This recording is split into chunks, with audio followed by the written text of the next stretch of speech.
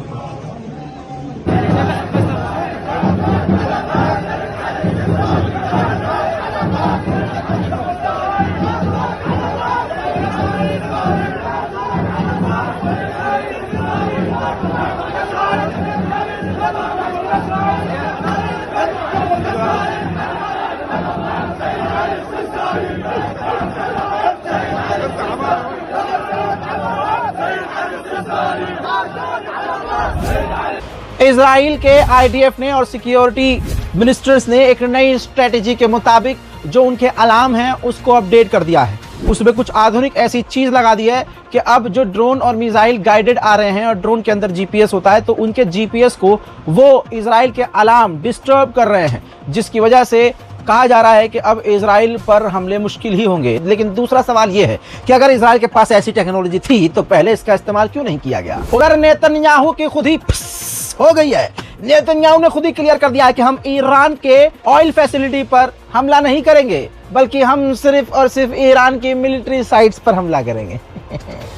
हवा स्टंट हो गई है। उधर इजराइल ने यह भी कहा है कि हम फर्स्ट सीरीज पर हमला करेंगे, मतलब बैक टू बैक ईरान के मिलिट्री साइट पर हमला करेंगे और हमारा ये पहला हमला होगा, यानी आगे हमारे और भी हमले होंगे। खबर ये भी आ रही है कि अमेरिका के इलेक्शन से पहले ईरान पर इजराइल कर देगा हमला। फिलहाल के अपडेट में इतना ही। ईरान से स्पेशली ये जानकारी आपको दी है, ईरान की जितनी भी है ये तमाम जानकारियां इस रिपोर्ट में दी है। उम्मीद करता हूं कि इस रिपोर्ट को शेयर करेंगे और कम से कम ये तो देखेंगे कि इंसान घर में नहीं है, दफ्तर में नहीं है, कहीं और है, रास्ते में है या किसी भी उलझन में है, लेकिन आपको जो चाहिए वो अपडेट मिल रही है। इसीलिए कम से कम हमारे चैनल को सब्सक्राइब कर लीजिए और हमारे वीडियो को लाइक जरूर कीजिए। इंतजार कीजिए मेरे अगले अपडेट का। तब तक के लिए तमाम जो अपडेट्स दिए हैं देखते रहिए। जय हिंद।